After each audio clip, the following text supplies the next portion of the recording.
Hi, g'day, mate. That is a unique accent. Where are you from? Australia, mate. That is an awesome accent. Love it.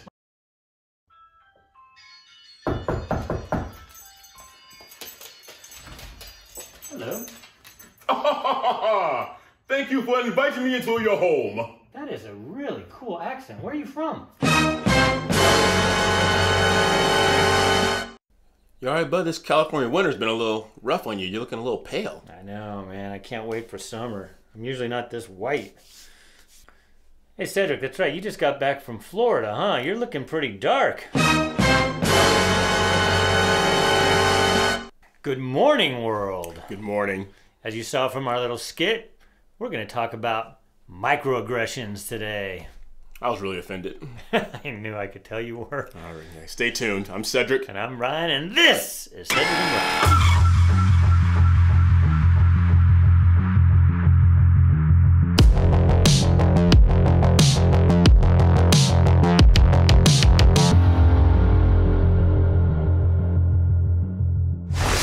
Alright guys, before we get into the microaggressions, I hope you see how ridiculous that is already.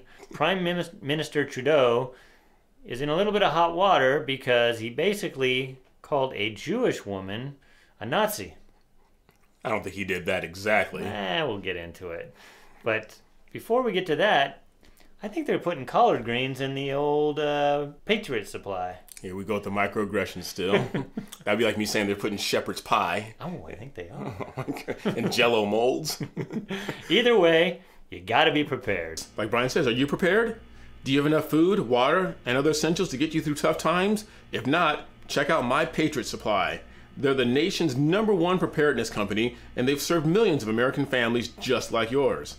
Right now, you can save 25% off their popular 4-week emergency food kit, which will keep you well fed for 4 weeks worth of breakfast, lunch, dinner, drinks, and snacks, totaling over 2,000 calories a day. This food stays fresh for up to 25 years in proper storage, so it will be there when you need it. In fact, you may need it a lot sooner than that. So don't wait. Go to www.preparewithcedricandbrian.com. That's www.preparewithcedricandbrian.com. Actually, I wouldn't mind some collard greens and some stuff in the My Patriot Supply. I know. Patriot Supply, come on, reach out. We want some shepherd's Need some pie. diversity, My Patriot Supply. Before we get to that, I don't know if you've seen this make the rounds here. It's interesting. You can go and you can actually listen to Parliament going on in Canada. And it's kind of like, I don't know if you ever saw the stuff coming out of the UK. I mean, they yell at each other. For one, they got all their wigs on and everything, which makes it just hilarious TV. Yes. But they yell at each other. But we kind of get a behind the scenes here. I was going back to music when you said Parliament. I was going back to middle school again, a little P-funk. Again, stuff I don't understand. I was way too white. Actually, I used to like that song. I would like to strut my thing. That's Cameo. I got that on the wall, man. That's Parliament. Oh, okay. Cameo. I got to teach him. Look at my wall. All right, so let's get into this.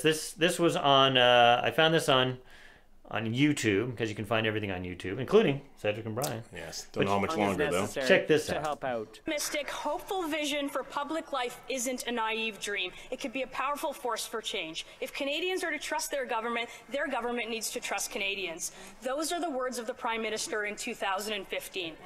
These people, very often misogynistic, racist, women haters, science deniers, the fringe. Same Prime Minister 6 years later as he fans the flames of an unjustified national emergency. So, Mr. Speaker, when did the Prime Minister lose his way? When did it happen? Right, Honourable Prime Minister.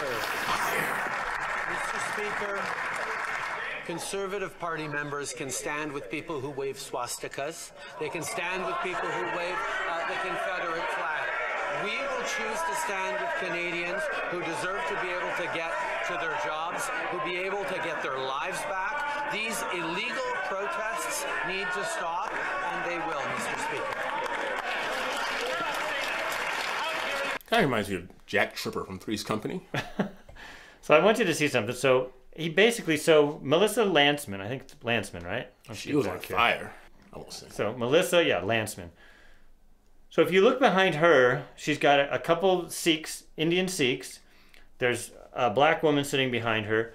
it's a diverse group. She's a Jewish woman.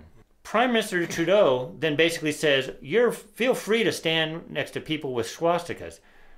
I heard that not only that, but she's actually a descendant from somebody from the Holocaust. Wow. Why is it okay for somebody to use that language and get applauded for that? He's the tyrant. He's a dictatorship, so he can do whatever he feels like doing. Justin Trudeau was also seen during the BLM peaceful protests kneeling with them. And that was okay.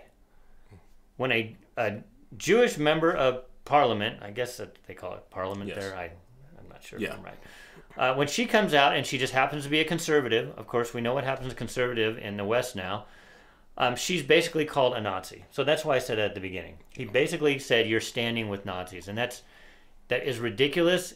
Only the left can get away with that. If somebody on the right were to turn around and do that, and be somebody like there's a guy Joe Biden who went to and praised a KKK. Yes, Robert Byrd. That was okay. Yeah. But anyway, it doesn't make any sense. We like to show because we like to bring up hypocrisy. And so I just thought I'd show that before we get into this. But what Justin Trudeau said, he said that I haven't seen any swastikas. You can find them. But again, if you're having something, you got some crazy person out there and puts a flag up, that does he trying to paint the broad picture that, oh, they're a bunch of Nazis and racists and Confederate flag. There was like a couple of people in there. The rest were holding Canadian flags or American flags. And it's funny, if something happens if they're burning buildings during a BLM riot, it's mainly peaceful. That's okay. When that was actually much more, there were many more riots during those peaceful protests than there are Confederate and Nazi flags during these actual peaceful protests where there's bouncy houses, families are coming out, and nobody's getting shot. Right. I was talking to some friends last night, and I guess Justin Trudeau and that whole regime there, they're actually now starting to freeze the checking accounts of not only the truckers, but anyone who donates money to help them out. They can reach out. And you talk about government overreach. When they're going to your bank account and say, just because you're supporting these people financially, we're going to cut you off as well. Yeah, I know. It's scary over there. That's why more people are fleeing Canada, actually. We're going to have to put a wall up on our northern border now. They are our ally. And what's scary, if we don't watch out what's going on there, it will trickle down south and come down here. Oh, it's already trickled down here. I mean, all right, let's get into this story. This is brought to you by Disney. So because it's Disney, I can't play the actual video. So we're going to go through the, if I can get my mouse to work here. We're going to go through this article. So Disney Plus, they have these songs and these little sketches now called Rise Up and Sing Out. And the latest one was about microaggressions. So I wanted to read this to Cedric because I don't think he's seen this yet. So I'm just going to read this here for you. Debuting to the streaming service on February 2nd, so it was a few days ago, Rise Up Sing Out is a series of animated musical-based shorts that are designed to provide an inspiring and empowering message about race, culture, and community celebrating difference and providing a framework for conversation. Okay. So we're supposed to celebrate difference. Yes. But, before I get to the but, here's who it's created by, and this is I'm going to get Cedric's feedback on that. I always remember when someone says but, that's where you're about to get kicked. Created by the Roots founding musician Amir Questlove Thompson and Tariq Blackthought Trotter. You gotta love those names. Do these guys work in a house where like couples can go to experiment and like that's what? Questlove and Blackthought. I'm looking for Questlove and Blackthought. Oh, all right. So let's get to this though. Okay, so I'm going to kind of set up a scenario here. The first scene is a kid with darker skin getting off a bus, and a white kid, and he wasn't getting off a bus. Kid getting out of a car, and the white kid going, "Is that your mother? Because your skin is so much darker than hers." And of course, the little black girl comes down the stairs, and she's like, "Oh, that's a microaggression." Yeah, because she would know that word. Chances are she probably would. Her parents probably taught it to her. Oh, man. So that irritates me. We've talked about this numerous times. Is like gone are the days where, like we did in our skit, where you could talk to someone in the store and they have an accent and you could just casually ask, "Love your accent. Where are you from?" Yeah. And like you saw from our beginning skit, Cedric can ask me that, but I can't ask him, because here's what happens right after the little girl comes down the stairs. She says, "Hold it. Did that comment make you feel uncomfortable?" And it didn't look like it made the little kid feel uncomfortable until she told him that it's supposed to make him feel uncomfortable. Yeah. This is a microaggression I'm going to do right here. Do you need me to help pronounce the black girl's name for you, or do you think you got it? Tania. Very good. Thank you. I find that microaggression. So then, of course, what happens is, and I'll link it on here, it goes into a song about rise up and speak out against these microaggressions. Because, of course, then they do the next one is a scene on a playground, and it's always the white little kid. Or no, it was a white teacher, goes up to I guess it was supposed to be a little black girl, and then touches her hair and says, and this would never happen, but of course in Disney's world, the white teacher says, "That is such an unusual texture." Like the white teacher has never seen a black girl before. Right. Now I know people go up to like my daughter, who has very thick hair, and they'll go up and they'll say, "Oh, your hair's so thick." She doesn't take offense to that. Right. So again, then the song comes up. You're supposed to be offended because somebody came up and mentioned something about your personal appearance. Well, that is taboo in the black culture. Touching a black woman's hair, that can get you a royal beatdown. And then I think there was one more. Let's see. Oh, here's one of the lyrics, I guess. "I know just how you feel, lonely, sad, and blue. He said that awful thing, and you don't know what to do." Cedric. That's why Cedric was so offended when I asked about his accent in that skit, because you did feel offended, sad, and blue, didn't you? Exactly. Yeah. But I didn't, because I'm the oppressor. Yes. And he's the oppressed. So he can ask me, he can tell me my skin's pale. It's okay. He can say I have a funny accent. It's all right. Incredible. It's a damn shame. Damn shame. And here's the chorus. "Speak up, speak up, speak up, or it's okay to walk away." And that's what we're teaching our kids. We're teaching our kids to be overly sensitive, and we're taking away the ability to communicate. And it was sad enough during the lockdown of March of 2020. And if you notice, a lot of kids, they don't have the ability to interact socially unless they're on their phones, talking to each other. And there's nothing just more casual. You see someone with a college sweatshirt on and say, "Oh, how's your team? Let's talk." And that's looking at what someone's wearing or how they talk or things that they like to eat. Those are great icebreakers or great conversation starters. And we're just killing all that. Yeah, I've done that all of my career. So when you're in the service industry, you want to get conversations going. And I'm just a naturally curious person anyways. I have a number of patients that have African accents. So my curiosity, I ask them which country they're from. But I do the same thing when I have people come in with Australian or South African accents, because New Zealand, South Africa, and Australia, they kind of can sound similar sometimes. So I like to play a game. It's like, can I guess where that accent's from? And then I'll ask them, "Hey, that's a cool accent." And sometimes I'm wrong. I'll say, "Are you from South Africa, or are you from New Zealand?" And they'll say, "No, I'm from Australia." But they don't get offended. Either do the African people that I ask their accents. It's usually it's white liberals, but in Disney's view, it's going to be now a little 10-year-old black girl who's going to be offended for these people. And that's what I was going to ask you, in all your times of doing that, and I've done it several times too, have you ever ran across someone that got offended by you asking them where they're from? No. Usually they light up and they get excited to tell you where they're from. Yeah, they talk to me about it. Yeah. Absolutely. And I get same thing. I get people from Scotland, and then I'll ask them about Outlander. It's just a great icebreaker. But I have heard of people that are from America that might be a minority that somebody asks, and they do get offended because they were taught to be offended. But guess what? The people that are actually from, these countries in Africa, they don't get offended. In fact, it opens up a conversation. But now we're telling everybody, because here's the last one. Here's finally the song turns to a children's soccer game, where upon hearing a young black kid, Clinkston, call for the ball, a girl asked him, "Hey, Clinkston, why do you talk like that? You don't sound like the other black kids I know." Now, for one, they make this straw man. The little girl in a real life scenario would probably say, "Hey, you sound different. Where are you from?" Right. She's not going to say you sound different from the other black kids. This is all made up stuff just so they can try to make a point. Yeah. It's just disgusting. You've seen, my sister gets that a lot. My sister's a teacher. She's been teaching for 20 years. And growing up in LA, I guess we grew up on the other side of the streets and stuff. And so people would say, like, why are you trying to sound white? Or why are you trying to sound different? You don't sound like the other black kids I know. And I said, I didn't know, the King's English was indigenous to white people. I said, enunciating and saying words correctly is just something we do. And I'll make the point there because, and I've known Cedric a long time, but even when we first met, I even said something funny, like when you called on his phone, I said something like, you sound so white on the phone. He did not get offended. That's what he did. He laughed.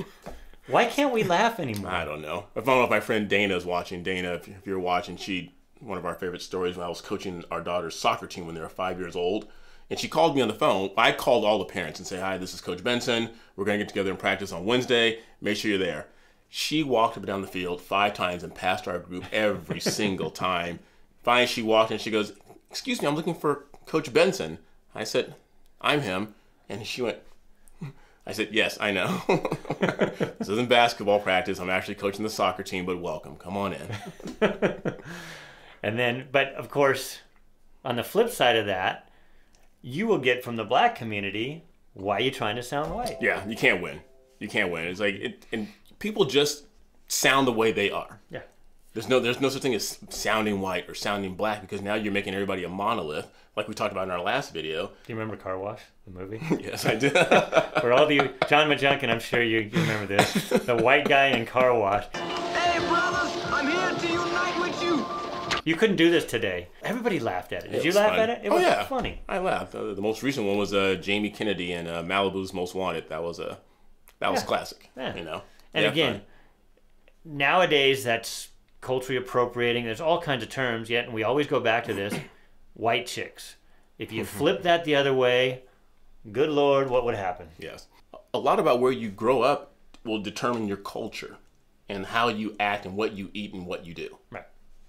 And it's funny because I went to school with a guy who was from Louisiana, and he was close to Cajun country. So he would go into his Cajun accent, and some people would try to probably think, oh, you're trying to sound black. No, that's how people in that part of the South, that's how they sound, black or white. So for these people to assume that you're making some kind of racist or microaggression is just silly. And then let's go back to what I always say and what I was taught, sticks and stones. Let's say somebody does say something offensive. So what? You can only be offended by it if you take it internally. Right. If Cedric comes up and says something like, you're looking kind of pale, my first response will say, yeah, the sun hasn't been out for a while. It's not, how dare you use that microaggression on me. And if I say he's looking darker, he was in Florida. So that's the point we're trying to make. This is Disney, guys. If your kids are on Disney Plus or Disney Junior, this series now is on, and this is what they're indoctrinating your kids with. They're teaching your kids to be offended by things they shouldn't be offended by. And when I say you kids, we'll use the term they use. The POCs are being taught that they should be offended, and the white kids are being taught that if they are curious in any way, that they're racist. And it's just got to stop. One of my favorite cartoons growing up was always Fat Albert and the Cosby Kids. Yeah. I used to love that. Again, that couldn't be made today. Well, no. For one, because it was Cosby. Right. Can't have him doing that. But they were stereotypes. It was stereotyped, but it was funny. Yeah. Well, same with what was the one with Rerun and Roger? What's Happening? What's Happening? Yeah. I mean, hey. I mean, it was over the top stuff. Right. But that's what comedy is. It's usually over the top. Jack Tripper. That was from the Three's Company. Three's Company. Yeah. It's funny. It was Jack Tripper, right? Yeah, that was he tripped all the time. Yes. But yes. he did physical comedy, and he had to pretend to be gay because back in those days, this is how different the world was, kids. Wow. He was living with 2 girls, but the people, the Ropers, wouldn't allow a straight man to live with 2 girls. Just Mr. Roper. Mr. Roper. Mrs. Roper knew.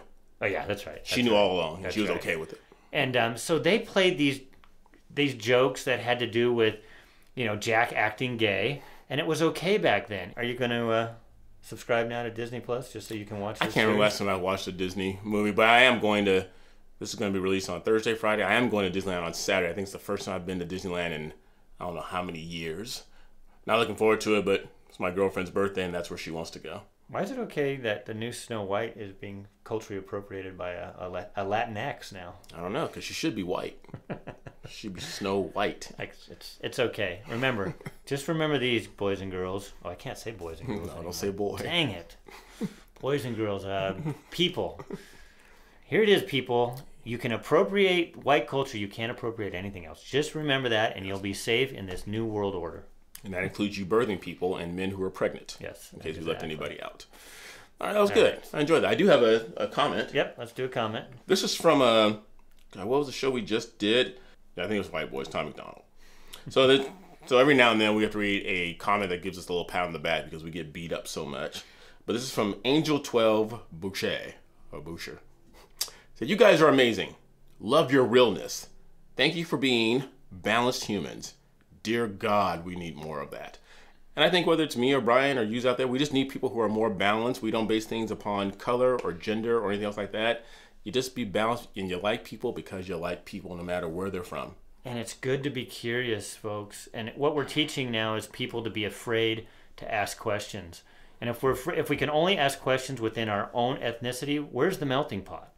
Where's the camaraderie between races? Right. Remember, that's what it was supposed to be, and I put this up all the time. E pluribus unum, which means from many, one. We're not supposed to be multicultural. We're supposed to bring in all cultures and become one United States. Yep. And what's happening is they're segregating everybody, and it's so blatantly obvious that they're segregating everybody that now they don't even want you to talk to each other without being scared. So it's sad. Anyway, we got to wrap up here. Hope you guys enjoyed that. Make sure you like, subscribe, ring that bell, and continue sharing our channel with everyone you know. We're knowing a huge boost over our last 3 videos, and we want to thank you for that. Make sure you guys continue being good to each other, and until next time, I'm Cedric. And I'm Brian. See you later.